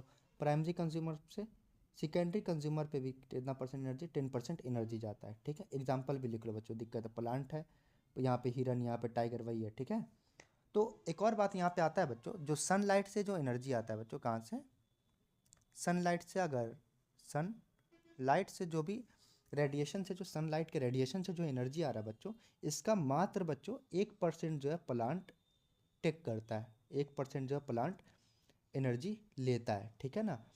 यानी अगर प्लांट से सनलाइट से बच्चों अगर 10,000 जूल एनर्जी आ रहा है, सनलाइट से 10,000 जूल एनर्जी आ रहा है बच्चों, तो प्लांट में जो एनर्जी अवेलेबल होगा बच्चों, एग्जामिनर पूछेगा, बोलेगा आपसे सनलाइट से 1000 जूल एनर्जी आ रहा है, ठीक है ना। आप बताइए कि प्राइमरी कंज्यूमर जो है आपका हिरन ले लो, यहाँ पे क्या हो गया आपका हिरन, इसके पास कितना एनर्जी अवेलेबल होगा बच्चों। तो इसको सॉल्व करना होता है, तो आपका 10% यहाँ पे नहीं लगाइएगा। सनलाइट से जो ऑटोट्रॉफ में जो आता है, जो आपके फर्स्ट ट्रॉफिक लेवल होता है, उसमें जो एनर्जी जाता है वो हमेशा ऑटोट्रॉफ से होता है, 1% जाता है। प्लांट में जो जाएगा 1% ऑफ 10,000 जूल जाएगा बच्चों, 10,000 जूल। तो 1% मतलब 1 के डिनोमिनेटर में 100, इसके साथ जो है 10,000 से आप मल्टीप्लाई करोगे, 2 0 से 2 0 कटा बच्चों, जो प्लांट के पास एनर्जी पहुंचा वो 100 जूल बस एनर्जी पहुंचा। जो सनलाइट से 10,000 जूल आ रहा है, उसमें से जो आपके प्लांट के पास पहुंच रहा है बच्चों वो 100 जूल है। इसी के बाद आपसे जो पूछा वो हिरन के पास कितना पहुंच रहा है बच्चों। जब ट्रॉफिक लेवल में आप आगे की तरफ बढ़ते हो बच्चों, जब ट्रॉफिक लेवल में आप आगे की तरफ बढ़ते हो तो क्या होता है बच्चों, 1 0 कम हो जाता है। तो हिरन के पास जो पहुंचा बच्चों वो 10 जूल पहुंचा। एग्जाम में सॉल्व करके दिखाओगे बच्चों आप, 10% of 100 joule energy available eight हिरन डियर इज 10% ऑफ 100 जूल। आप इसको सॉल्व कर लेना, फर्दर आपका 10 जूल। इसी तरह आपके पास सेकेंडरी कंज्यूमर जो आपके पास टाइगर हुआ करता था बच्चों, इसके पास जो एनर्जी पहुंचेगा इसका 10% यानी 1 जूल आपके पास एनर्जी पहुंचेगा। तो याद रखना सनलाइट से कितने एनर्जी आया बच्चों, 1000 जूल अगर एनर्जी सनलाइट से आ रहा है बच्चों, तो उसका मात्र 1% जो है प्लांट के पास जाएगा, यानी फर्स्ट ट्रॉपिक लेवल ऑटोट्रॉप्स के पास जाएगा, ठीक है। इतना आपको पता होना चाहिए। आप अगर आगे चल रहे हो किसी भी फूड चेन में तो आप 1 0 जो है घटाते हुए चलोगे, और पीछे चल रहे हो बच्चों तो 1 0 आप बढ़ाते हुए चलोगे, ये आपका ट्रिक है। आगे बात करते हैं बच्चों, ये जो हम लोग आगे बढ़ते हुए 1 0 घटा रहे हैं बढ़ा रहे हैं बच्चों, ये सिर्फ हम लोग क्वेश्चंस को जल्दी सॉल्व करने के लिए हो रहे हैं। जो फूड चेन में एनर्जी का फ्लो होता है बच्चों वो एक डायरेक्शन में होता है, बस जो प्लांट से प्राइमरी कंज्यूमर में चला गया बच्चों वो चला गया बच्चों, प्राइमरी कंज्यूमर उगल के वापस आपके प्लांट में नहीं पहुंचा देगा, फिर प्लांट वापस सनलाइट में नहीं पहुंचाएगा। ये ट्रिक जो हम लोग बना रहे हैं पीछे वाला, ये क्वेश्चंस को जल्दी सॉल्व करने के लिए बना रहे हैं, ठीक है। इसी को एनसीईआरटी ने आपके बोला कि इस एनर्जी फ्लो डायग्राम से हम लोग जो 13.4 में दिया एनर्जी फ्लो डायग्राम, इससे हम लोग क्या समझते हैं बच्चों? तो पहले हम लोग लिख लेते हैं कि सनलाइट से जो एनर्जी आ रहा है बच्चों, प्रोड्यूसर में कितना जा रहा है, इसका 1% जा रहा है। इसको एनसीईआरटी में अपने लिख लीजिए या फिर नोट्स में बना के, ठीक है। प्रोड्यूसर से जो हर्बीवोर में जा रहा है 10%, यहाँ से भी कितना जा रहा है बच्चों, 10% जा रहा है बच्चों, यहाँ से भी 10% जा रहा है। हमने जो क्वेश्चंस में किया तो यहाँ पर लिख लो कि सनलाइट से अगर 10,000 जूल आया, एनसीईआरटी के सामने लिख लो, 10,000 जूल आया बच्चों, तो प्रोड्यूसर में कितना जाएगा बच्चों? तो आपका 2 जीरो से 2 जीरो, प्रोड्यूसर में आपके जो पहुंचा वो 100 जूल पहुंचा। इसी तरह हर्बीवोर में आपके 10 जूल पहुंचा बच्चों, और यहाँ पे जो आपके 1 जूल पहुंचा बच्चों, और टॉप कार्निवोर पे 0.1 जूल पहुंचा आपका। देखो बच्चों, ऊपर जा रहे हो तो 1 जीरो आप घटाते हुए जा रहे हो, यहाँ से 1 जीरो घटाते हुए जा रहे हो, ठीक है। यहाँ से यहाँ 1 जीरो घटाते हुए जा रहे हो, और यहाँ से जब यहाँ आ रहे हो तो 1 जीरो आप बढ़ाते हुए आ रहे हो। यहाँ पे 10 से मल्टीप्लाई किया बच्चों 1 आया। इसी तरह बच्चों मल्टीप्लाई करते जाओगे, आपका 100 जूल आ जाएगा। तो ये ट्रिक आपके फर्दर क्वेश्चन सॉल्व करने में फ़ायदा होगा बच्चों। फिजिक्स केमिस्ट्री मज़े में सॉल्व करना है इसके बाद एग्जाम में। तो इस एनर्जी फ्लो डायग्राम से हम लोग क्या समझ में आया बच्चों? From the energy flow diagram जो 13.4 में दिया आपके, 2 things become clear. Firstly the flow of energy unidirectional. Flow of energy मैंने बताया यूनिडायरेक्शनल होता है बच्चों, फ्लो ऑफ एनर्जी एक ही डायरेक्शन में जाता है। सनलाइट से जो प्रोड्यूसर में चला गया बच्चों, और प्रोड्यूसर से सनलाइट में वापस नहीं आता है, ठीक है। ये वापस नहीं आता है, सीधे जाता है, यहाँ से यहाँ जाएगा बच्चों, यहाँ से यहाँ जाएगा बच्चों, यहाँ से ऐसे ऐसे नहीं आ सकता। इस चीज़ को आप जान के रखना बच्चों। यूनिडायरेक्शनल होता है, एक ही डायरेक्शन में होता है बच्चों, आगे की तरफ जाता है फूड चेन में। The energy date is captured by autotrophs does not revert back to the solar inputs, and the energy which passes to the herbivore does not come back to the autotrophs। बच्चों देखो, autotrophs बोला producer को, तो इसी तरह बच्चों पहले ही हम लोग हर चीज़ को कवर कर लेंगे जिससे हमें एनसीईआरटी को समझने में कोई दिक्कत नहीं हो। तो क्या बोला आपको कि जो एनर्जी आपका ऑटोट्रॉप्स में गया सनलाइट से या फिर सोलर इनपुट से, सोलर रेडिएशन से बच्चों, वो वापस आपके किस में नहीं आ जाएगा, सोलर इनपुट्स में नहीं आ जाएगा बच्चों, ऑटोट्रॉप्स में चला गया तो चला गया। इसी तरह जो हर्बीवोर्स में चला गया आपके ऑटोट्रॉप से, वो वापस ऑटोट्रॉप्स में नहीं आएंगे बच्चों, क्योंकि कंज्यूम कर लिया बच्चों, उगल के तो नहीं दे दोगे एनर्जी वापस, सनलाइट को एनर्जी चला के मारोगे नहीं बच्चों ना। इसी तरह आ गया बच्चों, एज इट मूव्स प्रोग्रेस क्या है बच्चों, अंग्रेजी में थोड़ा दिक्कत होता है बच्चों, progressively through the various trophic levels it is no longer available to the previous trophic level. वही बच्चों, आगे अगर एनर्जी चला गया बच्चों तो पीछे वाले के लिए अवेलेबल नहीं होगा, ठीक है ना, एनर्जी रिवर्ट बैक नहीं होता है। सेकंडली जो दूसरी चीज़ हमें एनर्जी फ्लो डायग्राम से समझ में आया बच्चों, showing the flow of energy in an ecosystem, energy flow diagram से वो चीज़ जो समझ में आई, the energy available at each trophic level get diminished progressively due to loss of energy. हर एक ट्रॉफिक लेवल पे क्या हो रहा है बच्चों, लॉस ऑफ एनर्जी बहुत ज़्यादा हो जा रहा है बच्चों, इसीलिए अगले ट्रॉफिक लेवल के लिए जो एनर्जी आपके पास बहुत कम बचा बच्चों, 10% ही बचा बच्चों। तो ये दूसरा जो आपको बात समझ में आया, पहला बात क्या समझ में आया कि जो एनर्जी का फ्लो है बच्चों ये यूनी डायरेक्शनल है। एनर्जी का फ्लो जो है बच्चों क्या है, यूनी डायरेक्शनल है, ठीक है ना, डायरेक्शनल, ठीक है। और जो एनर्जी जो है हर एक लेवल से दूसरे लेवल पे जा रहा है वो बहुत कम है, 10%, क्योंकि हर एक ट्रॉफिक लेवल पे बहुत ज़्यादा एनर्जी जो है कंज्यूम हो जा रहा है बच्चों, बहुत ज़्यादा एनर्जी कंज्यूम हो जा रहा है। ये दो चीज़ हमें एनर्जी फ्लो डायग्राम से समझ में आई। आगे चलते हैं बच्चों हम लोग, और जो है पिरामिड्स की बात करें या क्वेश्चंस कर ले, पहले क्वेश्चंस कर लेते हैं। आगे आओ बच्चों, क्वेश्चंस कितने तेजी से होंगे। In the flowing food chain 20,000 joule of energy was available to plants. Plants के पास क्या बोला, 20,000 जूल एनर्जी है, 20,000 जूल एनर्जी है। पूछा कि इस फूड मैन के पास कितना होगा बच्चों, 1 जीरो कम करो, 2,000 इसके पास होगा बच्चों, मैन के पास कितना हो जाएगा, 200 जूल एनर्जी। आंसर खत्म बच्चों, 2017 में 1 मार्क्स में पूछा गया। आ गया बच्चों, in a food chain frog grass insect snake assign the trophic level. बच्चों कौन सा पूछ रहा है, सबसे पहले बोलो, असाइन करना है फ्रॉग को ट्रॉफिक लेवल देना। सबसे पहले बताओ कि कौन सा फूड चेन है बच्चों, ग्रास लैंड। बोलो एनसीईआरटी का दिया है कि नहीं दिया है, एनसीईआरटी का कब पूछा, 2016 में 1 मार्क्स में। तो कैसे क्या होता है बच्चों, तो ग्रास, ग्रास को कौन खाता है बच्चों, इंसेक्ट। इंसेक्ट को किसने खाया बच्चों, फ्रॉग ने। फ्रॉग को किसने खाया, स्नेक ने। खत्म हो गया। फ्रॉग को ट्रॉफिक लेवल देना है बच्चों, कौन सा ट्रॉफिक लेवल मिला फ्रॉग को 3rd trophic level, 3rd trophic level. मैं पूछूं कि कौन सा प्रोड्यूसर है, कौन सा प्रोड्यूसर है, तो बोलो primary, secondary, tertiary. Tertiary producer है सर। अच्छा सर, टर्शियरी प्रोड्यूसर है तो सेकेंडरी कंज्यूमर होगा क्या, हाँ होगा। खत्म बच्चों, क्वेश्चन से ज़्यादा तो आप आंसर निकाल के बैठे हो। आगे चलो, 2022 का क्वेश्चन, कुछ केस स्टडी वाले क्वेश्चन जो है 10-15 मिनट का जो मैं सेशंस बनाऊंगा वहाँ पे कराऊंगा, कुछ अच्छे क्वेश्चंस हैं, ठीक है। In the following food chain बच्चों सिर्फ 2 जूल एनर्जी अवेलेबल है पीकॉक के पास। पीकॉक को ढूंढो बच्चों, पीकॉक के पास 2 जूल एनर्जी है मात्र, ठीक है। How much energy would have been, grass में कितना परसेंट एनर्जी होगा बच्चों, यहाँ पे लिखो 2 जूल एनर्जी है, ठीक है। जस्टिफाई योर आंसर, जस्टिफाई करना है आंसर। जस्टिफाई कैसे करोगे, लिंडमैन जो आपका 10% एनर्जी लाओ, उससे एक ट्रॉफिक लेवल से दूसरे ट्रॉफिक लेवल में 10% एनर्जी जाता है बच्चों, ठीक है। तो रिवर्ट बैक आप करोगे तो अपना मैथ का कैलकुलेशन लगा लेना बच्चों, मैथ तो मुझे आता नहीं है, डायरेक्ट मैं बताता हूँ आपको। 2 जूल एनर्जी इसके पास। सर स्नेक के पास 20 जूल होगा, यस सर। फ्रॉग के पास 200 जूल होगा, यस सर, 1 0 बढ़ते जाता है, ठीक है ना। ग्रास हॉपर के पास 2000 जूल होगा क्या, हाँ सर होगा। गिरास के पास 20,000 जूल होगा क्या बच्चों, आंसर खत्म, आंसर आपका खत्म। इसके बाद what is meant by garbage, list two classes in which garbage आपका बायोडिग्रेडेबल नॉन बायोडिग्रेडेबल, ठीक है ना। ये आगे हम लोग देखते हैं, ठीक है। आगे आओ बच्चों, एक और चीज़ आपको बताना था। देखो एनसीईआरटी के लाइन है, what do we actually mean when we say that enzyme are specific in their action, ठीक है। इस क्वेश्चन को हम लोग करेंगे, एनसीईआरटी के मैं लाइन्स लेके आया हूँ, ठीक है। यहाँ पे जो आपके कहीं पर लाइन्स मैंने ऐड किया हुआ है उसको जो हम लोग देख लेंगे, ठीक है। आगे चलते हैं, हम लोग पिरामिड्स की बात करते हैं। किसकी, पिरामिड्स की बात करते हैं बच्चों, पिरामिड्स की बात करते हैं। तो पिरामिड्स आपके 3 टाइप के आपको पिरामिड्स आपके सिलेबस में बच्चों। पहला जो पिरामिड्स है बच्चों, ये पिरामिड ऑफ नंबर है। किसका पिरामिड, नंबर का, आप पूरा लिखना नंबर। अगला पिरामिड है जो बच्चों, पिरामिड ऑफ एनर्जी है बच्चों, पिरामिड ऑफ एनर्जी है बच्चों। इससे सीधे डायरेक्ट क्वेश्चन आते हैं बच्चों, पिरामिड ऑफ एनर्जी। तीसरा जो पिरामिड है बच्चों, ये आपके सिलेबस में पिरामिड ऑफ नंबर। आप जब सैम्पल पेपर सॉल्व करोगे बच्चों तो आपको जो है ये मिल जाएगा, ठीक है। पिरामिड ऑफ आपके बायोमास है, क्या है, पिरामिड ऑफ बायोमास। तो क्या होता है बच्चों, हम लोग पिरामिड में चीज़ों को कैसे हम लोग सजाते हैं बच्चों, कैसे सजाते हैं तो बच्चों, तो पिरामिड्स में जो हम लोग सबसे नीचे रखते हैं बच्चों, जब हम लोग ट्रायंगल बनाते हैं बच्चों, पिरामिड्स में जो सबसे नीचे रखते हैं उसमें जो है प्रोड्यूसर को रखते हैं। किसको, प्रोड्यूसर, या फिर किसको कहते हैं आप, उसको ऑटोट्रॉप्स। उसके ऊपर जो बच्चों हम लोग रखते हैं, ठीक है ना,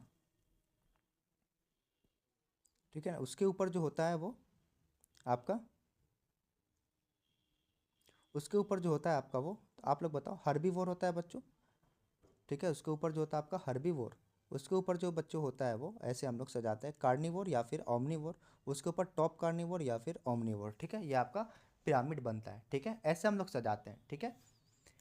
और बच्चों जो ये आपका निकल के जो आता है डिज़ाइन, ऐसे आप जब ट्रायंगल बनाओगे इसके ऊपर ऐसे ट्रायंगल बनाओगे बच्चों, तो ये जो आपका पोजीशन जो आया, इस पोजीशन को हम लोग कहते हैं बच्चों अपराइट। क्या कहते हैं, अपराइट। इसी को हम लोग अपराइट कहते हैं। और इसको जब उल्टा कर दोगे बच्चों, ऊपर वाला जब नीचे चला जाएगा, ऊपर में जब संख्या बढ़ गया, देखो बच्चों ऊपर में जब संख्या ये जो संख्या आपका नीचे वाले का इसमें ज़्यादा है, ठीक है ना, आपके प्रोड्यूसर्स ज़्यादा हैं, आपके कार्निवोर्स या ओमनीवोर्स या टॉप कार्निवोर्स ज़्यादा हो जाएंगे, उसके बाद ये ज़्यादा, उसके बाद ये ज़्यादा, तो ये जो बड़ा वाला जो बना हुआ है ये ऊपर आ जाएगा, ठीक है। तो आपको ट्रायंगल उल्टा दिखने लगेगा, उसको उस समय जो है उल्टा को जो है, इसको उल्टा को जो हम लोग कह देंगे इन्वर्टेड। इसी दोनों पे तो क्वेश्चन आते हैं बच्चों, इन्वर्टेड कह देंगे। तो ये आपका सजाने का तरीका है। सबसे पहले आप जो रखोगे प्राइमरी प्रोड्यूसर को रखोगे, लिख सकते हो बच्चों, सबसे पहले प्राइमरी प्रोड्यूसर को रखोगे, फिर प्राइमरी कंज्यूमर को, फिर सेकेंडरी कंज्यूमर को, फिर आप टर्शियरी कंज्यूमर को लिखोगे। अगर टर्शियरी कंज्यूमर आपके पास है तभी रखोगे, या फिर सेकेंडरी कंज्यूमर आपके पास है तभी रखोगे, ठीक है बच्चों। तो इसी यूट्यूब चैनल पे हमने जो है कार्बन कंपाउंड का लेक्चर नंबर 1 भी कवर कर लिया बच्चों। वहाँ पे आप इलेक्ट्रॉनिक कॉन्फ़िगरेशन जो है पहला 3 जो क्वेश्चन निकलते हैं आपके कार्बन कंपाउंड से, उसको भी हम लोग कवर कर चुके हैं, वो भी लेक्चर आप देख सकते हैं। और बायो का जो है ये चौथा हमारा चैप्टर समाप्त होने वाला है, पहले 3 चैप्टर भी आप समाप्त कर सकते हैं बच्चों, ठीक है ना। हेरिडिटी भी उसमें पढ़ा है, सिर्फ लाइफ प्रोसेस बाकी है। आगे चलते हैं बच्चों, पिरामिड्स की बात करते हैं। सबसे पहला जो हमारे पास है वो पिरामिड्स ऑफ नंबर है, ठीक है, पिरामिड्स ऑफ नंबर है बच्चों। तो हमारे पास क्या था बच्चों, एक क्या था, ट्री था। ट्री को किसने खाया था बच्चों, डियर ने। और इस डियर को किसने खाया था, टाइगर ने, ठीक है ना, टाइगर ने। अगर मैं पूछूं ये कौन सा इकोसिस्टम है बच्चों, तो आप बता सकते हो, यस सर, हम लोग इसको बता सकते हैं बच्चों, ये कौन सा इकोसिस्टम है, फॉरेस्ट इकोसिस्टम है सर, ये एक फॉरेस्ट इकोसिस्टम है। अच्छा सर, आप बात कर रहे हैं पिरामिड ऑफ नंबर की, यानी किसकी कितनी संख्या की बात कर रहे हैं सर, तो किसकी कितनी संख्या के हिसाब से हमको बनाना है पिरामिड। तो अच्छा सर, तो ट्री की संख्या हमेशा सबसे ज़्यादा होगी सर, उसके बाद डियर की होगी, उसके बाद टाइगर की ज़्यादा हो जाएगी बच्चों, तो सब विलुप्त हो जाएगा ना, पूरा इकोलॉजिकल बैलेंस खराब हो जाएगा। तो पिरामिड ऑफ नंबर में बोला आपको कि आप फॉरेस्ट इकोसिस्टम में बनाइए तो आप पिरामिड ऑफ नंबर बनाओगे। सबसे पहले क्या रखते थे बच्चों आप? Primary producer. यहाँ देखो, सबसे पहले आप प्राइमरी प्रोड्यूसर रखते थे बच्चों। उसके बाद जो आप रखते थे, एनसीईआरटी में इसको कहीं पे दिया हुआ है बच्चों, एनसीईआरटी का डायग्राम यहाँ दिया है। प्रोड्यूसर या primary producer, primary consumer, secondary consumer, tertiary consumer, ऐसे हम लोग सजाते हैं ट्रायंगल को। जब इसका संख्या ज़्यादा होगा तो बच्चों इतना चौड़ा वाला ऊपर आ जाए तो उल्टा नहीं हो जाएगा, ये हम लोग करके देखेंगे। पिरामिड ऑफ नंबर क्या बोला मैंने? फॉरेस्ट इकोसिस्टम का बनाइए तो आप बनाओगे सर ट्री सबसे ज़्यादा होगा। क्या? ट्री सबसे ज़्यादा होगा सर। उसके बाद जो है डियर सबसे ज़्यादा होगी, ठीक है। उसके बाद सर जो ये टाइगर जो है उसके बाद सबसे होगा, सबसे कम तो टाइगर होगा सर। सर ने बोला ट्रायंगल बनाने के लिए, तो ऐसे करके हमने ट्रायंगल बना दिया। सर ट्रायंगल तो अपराइट जैसा दिख रहा है, अपराइट। कंक्लूजन क्या निकला बच्चों? Pyramid of number in a forest ecosystem is upright. अब यही पूछेगा बच्चों, पिरामिड ऑफ नंबर जो होता है फॉरेस्ट इकोसिस्टम में क्या होता है? अपराइट, क्योंकि संख्या दिखा रहे किसकी कितना संख्या। तो टाइगर की संख्या सबसे कम, तो मस्त ट्रायंगल आपका बन रहा है। इसकी संख्या बड़ी हो जाती है और नीचे वाले की बड़ी होती है, ट्रायंगल बनता है आपका? नहीं बनता बच्चों। तो संख्या के हिसाब से आपको क्या कंक्लूजन निकालना है? फॉरेस्ट इकोसिस्टम में पिरामिड ऑफ नंबर जो है आपका अपराइट होता है। इसी तरह अगले अगर सिचुएशन की बात करें बच्चों, इसको भी उल्टा करके देखते हैं, इन्वर्टेड बनाते हैं बच्चों। पिरामिड ऑफ नंबर के बच्चों कौन से इकोसिस्टम में बात करें हम लोग? एक ट्री इकोसिस्टम में बच्चों, जो मैं बता रहा हूँ बच्चों, ये सब बोर्ड में पूछा जाता है। ट्री इकोसिस्टम में बच्चों तो आपके पास पेड़ होगा ट्री इकोसिस्टम में। इस पेड़ पे बच्चों बहुत सारा इंसेक्ट्स होगा, इंसेक्ट्स होगा। तो मैं आपसे पूछूंगा पिरामिड ऑफ नंबर बताइए बच्चों। पिरामिड ऑफ नंबर, तो जाहिर सी बात है आपको दिख रहा है इंसेक्ट की संख्या भारी है बच्चों। तो आपका पिरामिड ऑफ नंबर जब बनाओगे बच्चों तो आप दिखाओगे ट्री आपका एक ट्री है बच्चों, इंसेक्ट्स बहुत ज़्यादा है। क्या? इंसेक्ट्स बहुत ज़्यादा है बच्चों। ऐसे करके ट्रायंगल बनाओगे क्या? ऐसे नहीं, नहीं सर, ऐसे थोड़ी ना बनाएंगे। नहीं ना सर, ऐसे ऐसे बन ही रहा है ट्रायंगल हमारा। तो सर ये उल्टा ट्रायंगल आ गया सर, तो इसको हम लोग इन्वर्टेड कर देंगे। क्या कर देंगे? इन्वर्टेड। यानी बच्चों pyramid of number in a forest ecosystem is upright, but यही पिरामिड ऑफ नंबर आपका ट्री इकोसिस्टम में जब हम लोग चले गए बच्चों तो ये क्या हो गया? इन्वर्टेड हो गया। बोर्ड में आने वाला पहला दो क्वेश्चन आपका समाप्त हो गया। आगे चलते हैं बच्चों, पिरामिड ऑफ एनर्जी की बात करते हैं। किसकी? Pyramid of energy. आप लोग पूरा लिखोगे पिरामिड ऑफ एनर्जी।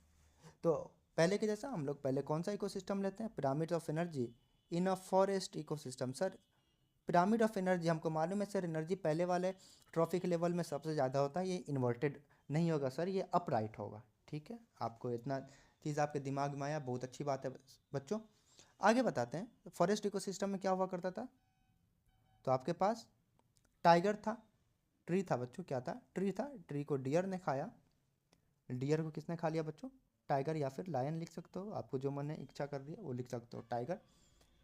ये आपका फॉरेस्ट इकोसिस्टम है बच्चों। तो पिरामिड ऑफ एनर्जी आपको पता है बच्चों, जो सनलाइट से जो 1% एनर्जी आ रहा है, तो सबसे ज़्यादा एनर्जी आपके पास ट्री के पास, इसका 10% जो आपके डियर के पास जाता है बच्चों, उसका 10%। तो आपका अगर ट्रॉफिक लेवल में आगे बढ़ते हो तो एनर्जी अवेलेबल किसी भी ट्रॉफिक लेवल में होता है वो कम होता है। क्या बोला मैंने? जब भी किसी भी ट्रॉफिक लेवल में आप आगे बढ़ रहे हो, ठीक है ना, आगे बढ़ रहे हो आगे, ठीक है ना, तो एनर्जी अवेलेबल एट आगे वाले ट्रॉफिक लेवल में कम होता है पीछे वाले ट्रॉफिक लेवल से। यानी टाइगर में ज़्यादा होगा या फिर डियर में एनर्जी ज़्यादा होगा, तो आपके डियर में अवेलेबल ज़्यादा एनर्जी है, ठीक है। इसी तरह ट्री में ज़्यादा होगा या टाइगर में ज़्यादा होगा? सर ट्री में ज़्यादा होगा, ठीक है। तो ये चीज़ आपको समझ में आ गई। मैंने बोला आपको पिरामिड ऑफ एनर्जी बनाइए, वही पिरामिड बनाओगे तो आप बताओगे कि सबसे ज़्यादा एनर्जी आपका जो है ट्री में होगा। तो दिखा दो ऐसे करके, जितना बड़ा आप डब्बा बनाए उतना ज़्यादा एनर्जी। अगर सर उसके बाद एनर्जी सबसे ज़्यादा होगा वो डियर में होगा। किस में? डियर में। सर उसके बाद जो एनर्जी सबसे ज़्यादा होगा सर वो टाइगर में होगा, ठीक। सर इसके बाद हम लोग ट्रायंगल बनाएंगे ऐसे। जस्ट सर ये तो अपराइट बन गया। सर ये तो अपराइट बन गया। अच्छा, इससे एक बात समझ में आया सर हम लोग को कि जो पिरामिड ऑफ एनर्जी होगा फॉरेस्ट इकोसिस्टम में, ये ऑलवेज आपका अपराइट होगा। वाह, एक चीज़ समझ में आया ये कि पिरामिड ऑफ एनर्जी जो होगा फॉरेस्ट इकोसिस्टम में ये क्या होगा? अपराइट होगा। अच्छा ठीक है सर, आप ट्री इकोसिस्टम की बात कीजिए। तो चलो बच्चों ट्री इकोसिस्टम की बात करते हैं। ट्री इकोसिस्टम यहाँ भी आप करके दिखाइए सर। इसके बाद हम लोग एक कंक्लूजन निकालेंगे ट्री इकोसिस्टम क्या था आपके पास? पेड़ था, पेड़ पे बहुत सारी आपके पास इंसेक्ट था। तो सर मालूम है सर, ये ट्री जो है आपका ऑटोट्रॉप्स है, इसके पास एनर्जी जो है सबसे ज़्यादा होगा सर, फिर वही बनेगा आपका।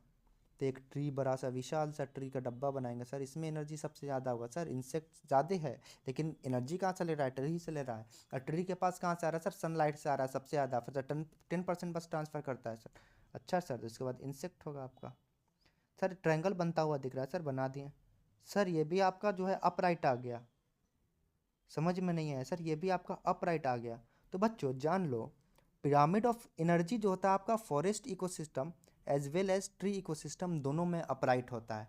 कहने का मतलब है कि pyramid of energy is always upright, कोई भी इर्रेस्पेक्टिव ऑफ एनी आपका इकोसिस्टम, आपका pyramid of energy is always upright. ये कंक्लूजन हमारा हमेशा निकल के आना चाहिए। पिरामिड ऑफ एनर्जी हमेशा आपका अपराइट होना चाहिए। नहीं आ रहा है बच्चों तो आपका जो आंसर जो आप बना रहे हो वो गलत बना रहे हो। अगला जो पिरामिड आता है बच्चों, यह पिरामिड ऑफ बायोमास आता है। बायोमास, बायोमास कहने का मतलब बच्चों की ड्राई वेट, किसका कितना वजन है, ठीक है ना। यहाँ से क्वेश्चन आता है dry weight, pyramid of biomass मतलब किसका कितना वजन है, ठीक है ना, ड्राई वेट। तो सबसे पहले बात कर ले बच्चों हम लोग अगर पिरामिड ऑफ बायोमास की, तो हम लोग सबसे पहले ट्री इकोसिस्टम की बात करते हैं बच्चों। ट्री इकोसिस्टम में जो बता रहा हूँ बच्चों वही सब क्वेश्चन आपसे बोर्ड में पूछा जाएगा। ट्री इकोसिस्टम में अगर पिरामिड ऑफ बायोमास की बात करें तो आपको पता हो चुका है, अब एक ट्री था बच्चों, एक क्या था बच्चों, एक ट्री था बच्चों, इसके पास खूब सारा इंसेक्ट था, खूब इंसेक्ट था बच्चों, ये बड़ा सा इंसेक्ट है, ठीक है, कोई दिक्कत नहीं है। आगे करते हैं, बोलो। तो अगर हम लोग वजन की बात करें, ड्राई वेट, तो सर सबसे ज़्यादा इतना सारा सर इंसेक्ट है सर, ड्राई वेट सबसे ज़्यादा किसका होगा? इंसेक्ट्स का होगा सबसे ज़्यादा ड्राई वेट। कुछ बच्चे बोले नहीं नहीं सर इसका नहीं होगा, तो सही बोले, कुछ बच्चे जो बोले वो सही बोले कि ड्राई वेट की बात करें तो ट्री का ड्राई वेट, आपका ट्री का ड्राई वेट जो है सबसे ज़्यादा होगा बच्चों। तो जब आप पिरामिड बनाने जाओगे तो विशाल सा आप डब्बा दिखाओगे किसी के लिए, ट्री के लिए बच्चों, उसके बाद इंसेक्ट का भी डब्बा दिखाओगे बच्चों, आपको ट्रायंगल बनता हुआ दिख रहा है, आपको ट्रायंगल बनता हुआ दिख रहा है बच्चों। तो इस पोजीशन को आप क्या कहते थे बच्चों? अपराइट कहते थे, या pyramid of biomass in a tree ecosystem is upright. पता होना चाहिए बच्चों, एकदम जबान पर रटा होना चाहिए और एग्जाम्पल आने चाहिए आपको, तभी ना बोर्ड में मतलब भूल भी गए तो बना के दिखा दोगे। तो pyramid of biomass in a tree ecosystem is upright, किस पिरामिड ऑफ बायोमास किसको बता रहा है? फिर ड्राई वेट को बता रहा है। पेड़ का वजन ज़्यादा है बच्चों, बेशक वहाँ बहुत सारी आपके पास क्या है, क्या कहते हैं उसको, इंसेक्ट्स है, आपके पास बहुत सारा इंसेक्ट्स है, लेकिन आपका ड्राई वेट ट्री का ज़्यादा होगा। आगे जो हम लोग बात करते हैं बच्चों, वो करते हैं हम लोग पॉन्ड इकोसिस्टम की, pyramid of biomass in a pond ecosystem, ठीक है।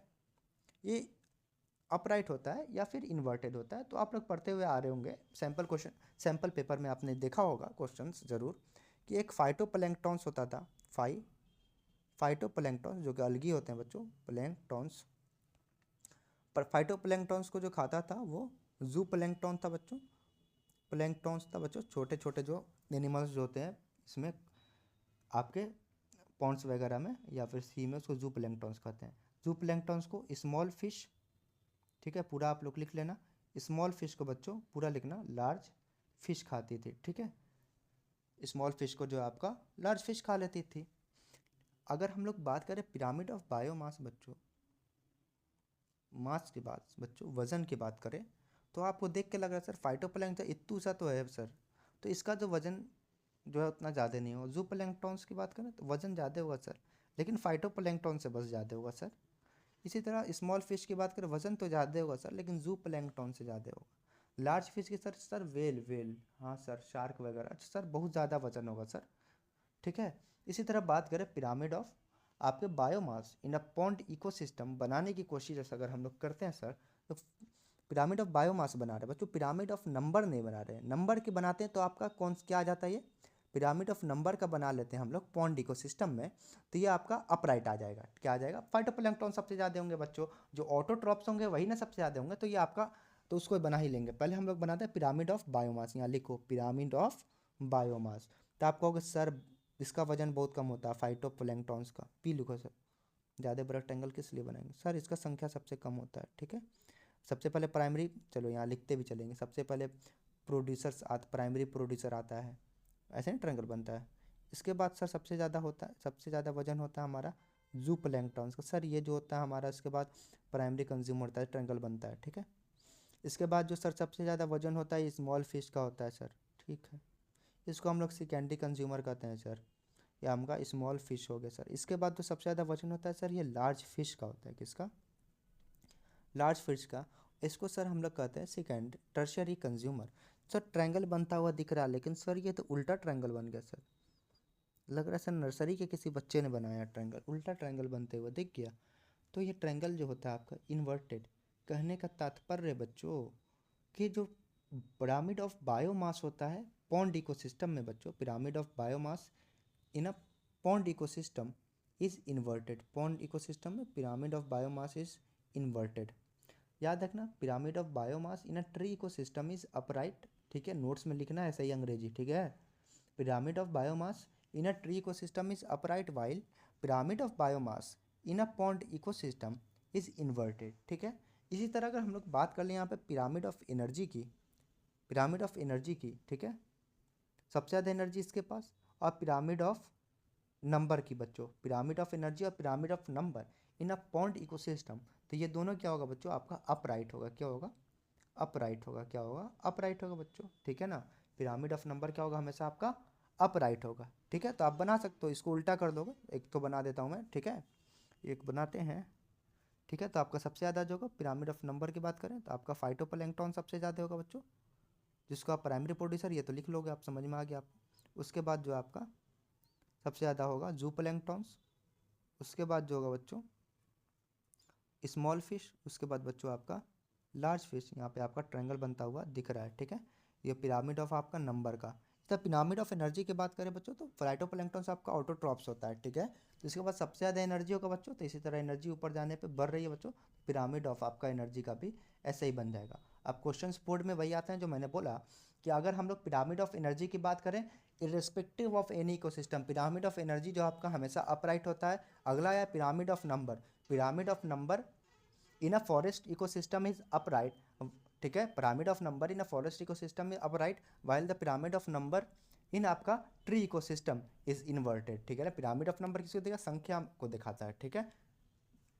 आगे बात करते हैं आपका pyramid of biomass, pyramid of biomass in आपका tree ecosystem is upright while pyramid of biomass in आपका कौन सा इकोसिस्टम है ये, पॉन्ड इकोसिस्टम इज इन्वर्टेड या फिर ऑलवेज इन्वर्टेड, ठीक है। इसी तरह बच्चों आगे हम लोग बात करते हैं किसकी, बायोमैग्निफिकेशन की। तो एनसीईआरटी पढ़ने से पहले एक बात बताते हैं बच्चों, तो जब हम लोग जो है खेतों में बच्चों, ये जो आपका ग्रास हो गया वीट कुछ भी हो गया, खेतों में जब हम लोग पेस्टिसाइड डालते हैं, पेस्टिसाइड, ठीक है ना, ये आपका ग्रास हो गया। खेतों में जब हम लोग पेस्टिसाइड डालते हैं बच्चों तो ये पेस्टिसाइड खा लेती है। पेस्टिसाइड कहाँ गया, बकरी के अंदर गया। सर कैसे गया बकरी के अंदर, सर समझ में नहीं आया, ठीक है, तो आगे बताता हूँ मैं आपको। बकरी को खा लिया ह्यूमन, ठीक है।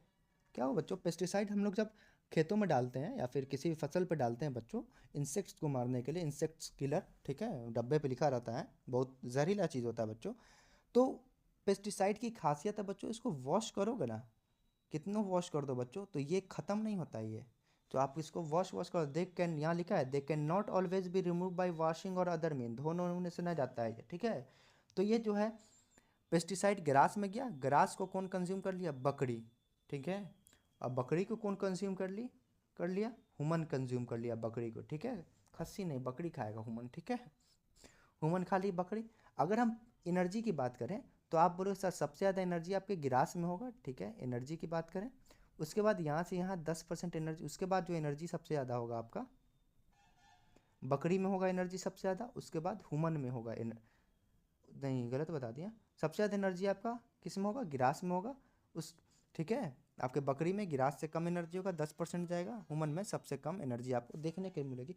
लेकिन बच्चों जब पेस्टिसाइड के अमाउंट की बात करते हैं अलग अलग ट्रॉफिक लेवल पे जो एक्यूमुलेट होते जा रहा है, यहाँ पे क्या हुआ, पेस्टिसाइड एक्यूमुलेट हो गया बच्चों, यहाँ से यहाँ पेस्टिसाइड पहुँचा बच्चों, तो ये बहुत कम पहुँचेगा, ऐसा नहीं होता बच्चों।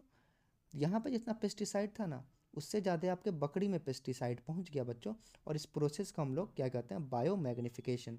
और इस प्रोसेस को हम लोग क्या कहते हैं, बायो मैग्निफिकेशन। क्या होता है बच्चों, higher the trophic level, higher the level of the pesticide, and this phenomena is called biomagnification, biomagnification. ठीक है।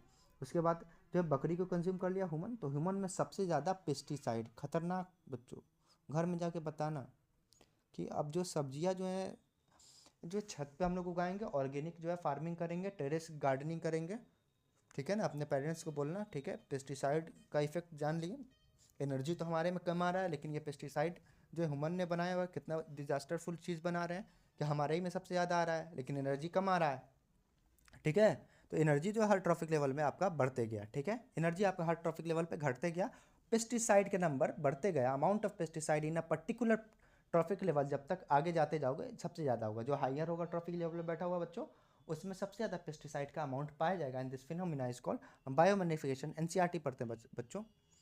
Another interesting aspect of food chain is how unknowingly some harmful chemical enter our body through the food chain. Food chain से हमारे अंदर आ रहा है।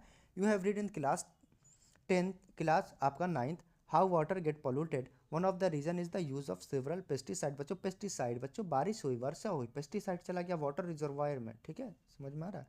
One of the reason is the use of several pesticide and other chemicals to protect our crop from disease and pest. तो बचाना भी ज़रूरी है बच्चों, हम लोग डिजीज से या फिर पेस्ट से हमारे क्रॉप को, तो हम लोग यूज़ करते हैं पेस्टिसाइड बच्चों। This chemical are either washed down into the soil और इनटू द वाटर बॉडी में चला गया बच्चों, बताया मैंने, from the soil these are absorbed by the plants along with the water and minerals and from the water bodies that are taken up by the aquatic plant, ठीक है ना। तो ये क्या होता है आपका, सॉइल से जो है रूट से प्लांट भी एब्जॉर्ब कर लिए, जब सॉइल्स में गया तो रूट तो पानी एब्जॉर्ब कर रहा है, तो वाटर मिनरल के साथ पेस्टिसाइड ही मिल गया, वो भी चला गया बच्चों, और आपके अंदर अल्टीमेटली वो आके एक्यूमुलेट हो रहा है। प्लांट में तो कम है बच्चों, वो तो खुश नसीब है, और आप में जो है पेस्टिसाइड ज़्यादा है, इसी को बायोमैग्निफिकेशन कहते हैं बच्चों। This is the one of the way in which they enter the food chain. As these chemicals are not degradable, these get accumulated progressively at each trophic level.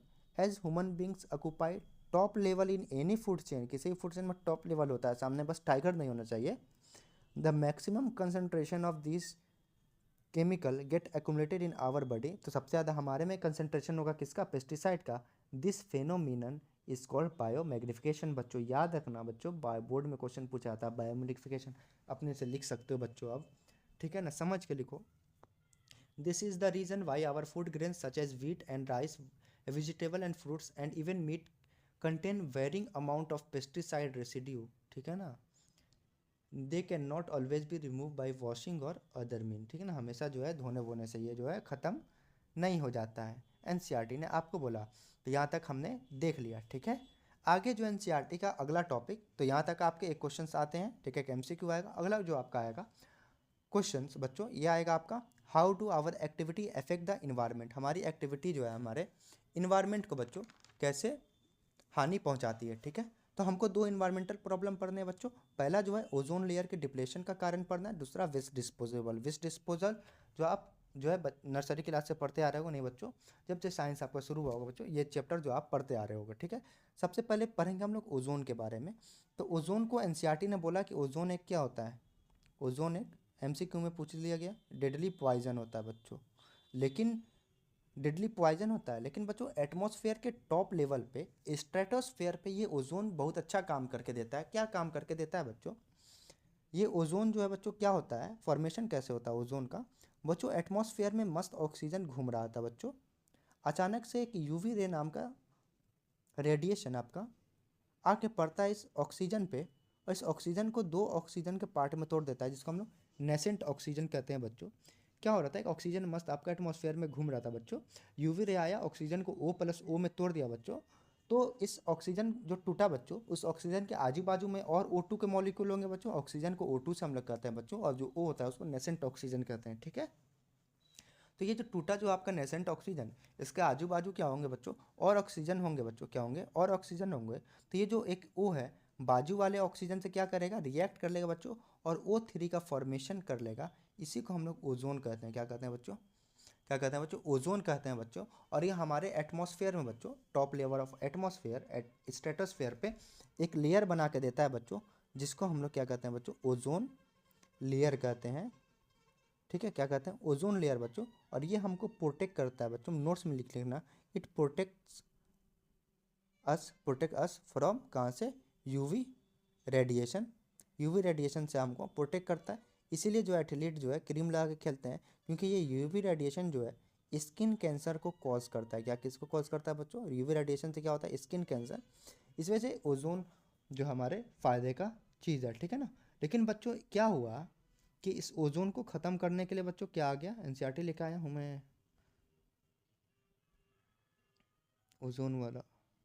ठीक है, मैं अपने से बता रहा हूँ।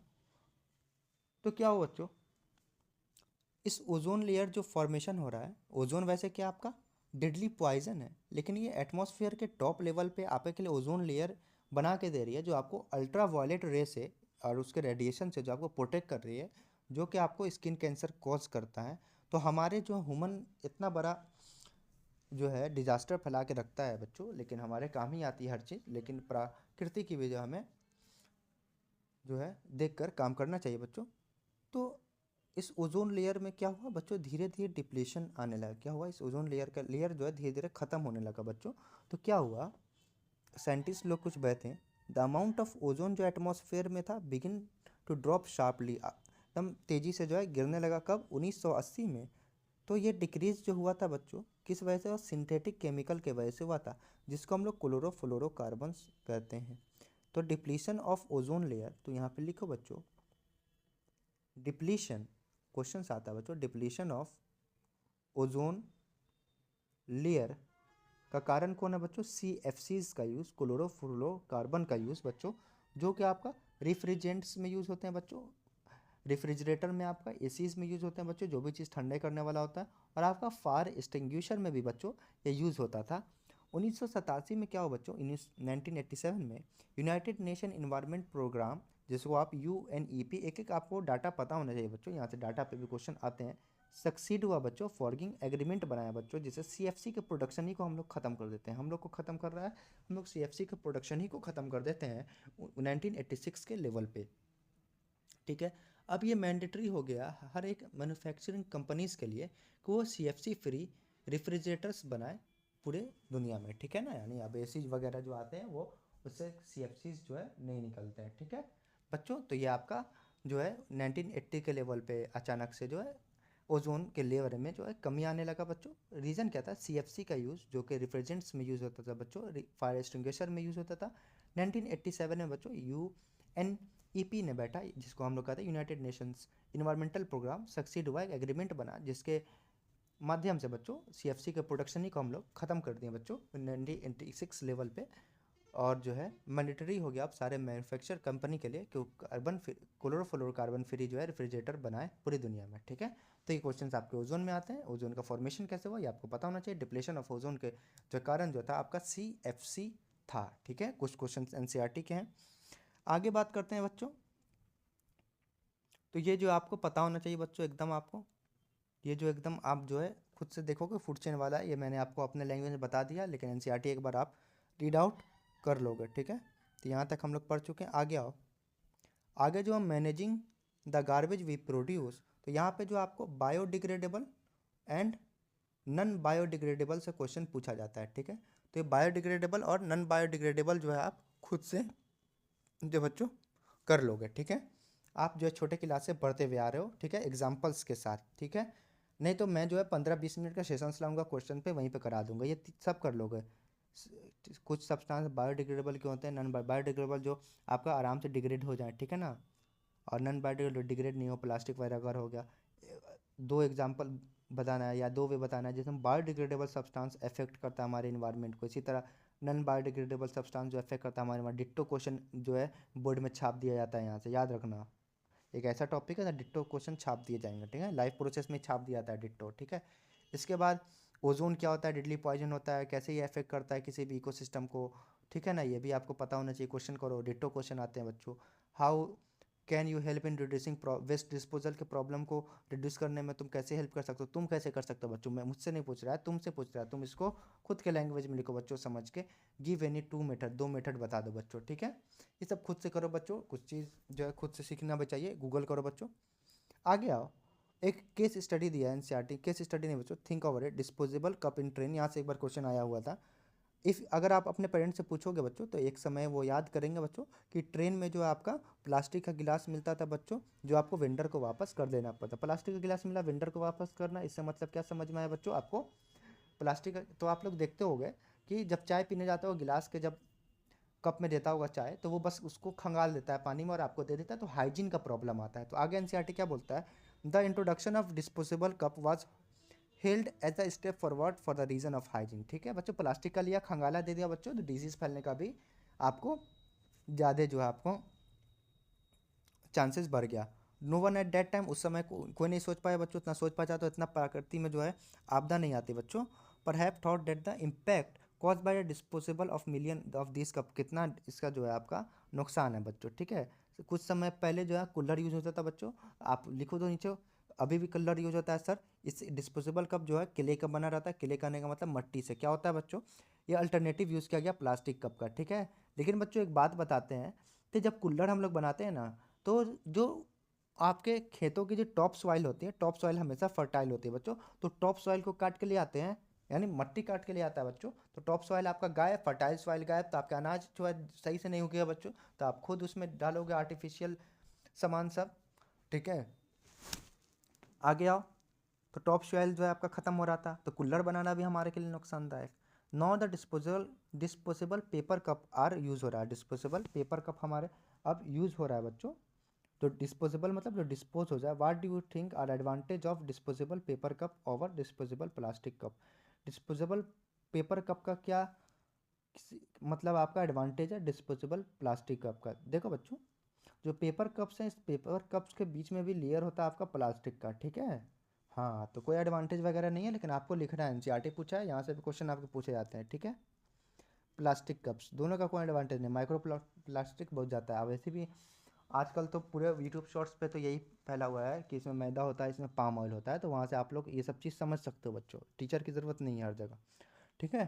तो क्वेश्चंस कर लेना, मजाक कर रहा था मैं, ये क्वेश्चंस कर लेना बच्चों, मैं करा दूंगा नहीं तो, लेकिन अपने से करना बच्चों, दिमाग चलना चाहिए, ठीक है। ये क्वेश्चंस कर लेना, और बायोडिग्रेडेबल नॉन बायोडिग्रेडेबल वाला जरूर करना बच्चों, डायरेक्ट क्वेश्चन आता है। आगे क्वेश्चन जो है इसका एक्सरसाइज के क्वेश्चन की बात करें, तो what will happen if we kill all the organ, किसी एक ट्रॉफिक लेवल में, एक ट्रॉफिक लेवल में सारे ऑर्गेनिज्म को मार देंगे तो बच्चों क्या होगा, आगे वाले के लिए जो है खाना पाना नहीं पहुंचेगा बच्चों, तो आगे वाला सर्वाइव नहीं कर पाएगा और टपक जाएगा सीधे, ऐसा नहीं कर सकते हम लोग। तो ये सब अपने लैंग्वेज में बना के लिख लेना, गूगल का जो है हेल्प ले लेना बच्चों, आंसर बना बना के देने से कोई फ़ायदा नहीं है बच्चों, आपका दिमाग चलना चाहिए। Will the impact of removing, करा दूंगा वैसे मैं क्वेश्चन, ठीक है ना, प्रॉपर आंसर के साथ, कि किसी भी ऑर्गेनिज्म में बच्चों मार दोगे ट्रॉफिक लेवल पे, तो आप जान रहे हो बच्चों रुक जाएगा सारा उसका, ठीक है। हर्बीवोर को मार दोगे तो कहाँ से घास को थी ना खाएगा कोई कार्निवोर, देखो ट्री था, आपको ट्री को खा रहा था हिरन, ठीक है, और हिरन को खा रहा था बच्चों टाइगर, तुम गए जाके हिरन को टपका दिए, पूरा एकदम गायब कर दी हिरन को, या फिर उठा के कहीं और रख दिए, टपकाओ किस लिए, उठा के कहीं और रख दिए बच्चों, तो अब ये टाइगर तो जाके घास नहीं खाएगा या ट्री तो नहीं खाएगा बच्चों, तो क्या होगा, तो सर्वाइव नहीं कर पाएगा कोई, तो इस चीज़ को आप समझ सकते हो, एग्जाम्पल देना जरूरी हर चीज़ में नहीं है, दिमाग चलना चाहिए। Will the impact of removing all the organism in a trophic level भी different for different trophic level, क्या हर एक ऑर्गेनिज्म को निकाल दो बच्चों ये भी सर्वाइव नहीं कर पाएगा। Can the organism of any trophic level be remove without causing any damage, तो सर किसी भी ट्रॉफिक लेवल से किसी भी ऑर्गेनिज्म को निकालोगे तो इकोसिस्टम को आपको डैमेज पहुंचेगा बच्चों, इकोसिस्टम में जो बैलेंस आपका खराब हो जाएगा, ठीक है ना। आप अगर टाइगर ही को यहाँ पे निकाल दो तो हिरन बहुत ज़्यादा बढ़ जाएगा, ठीक है, हिरन की संख्या बहुत ज़्यादा हो जाएगी, ठीक है। तो इकोसिस्टम में फूड चेन इसीलिए बना, फूड वेब इसीलिए बना, इकोलॉजिकल बैलेंस को मेंटेन करके रखा जाए, तो ये भी चीज़ वे संभव नहीं है। व्हाट इज बायोलॉजिकल मैग्निफिकेशन, तो वही होता है जैसे हम ट्रॉफिक लेवल में बढ़ते जाते हैं, पेस्टिसाइड्स का अमाउंट या फिर हार्मफुल केमिकल का अमाउंट बढ़ते जाता है बच्चों, और इस फिनोमेना को हम लोग बायोमैग्निफिकेशन कहते हैं, और सबसे बड़ा इसका जो पीड़ा उठाता है वो ह्यूमन है, ठीक है।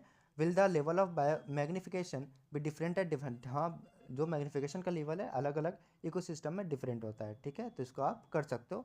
तो जो प्रॉब्लम कॉज होता है आपका नॉन बायोडिग्रेडेबल वैसे देखो बच्चों, यहाँ से क्वेश्चंस आते हैं बच्चों, करके जाना इस टॉपिक को, बायोडिग्रेडेबल नॉन बायोडिग्रेडेबल को भी, ठीक है।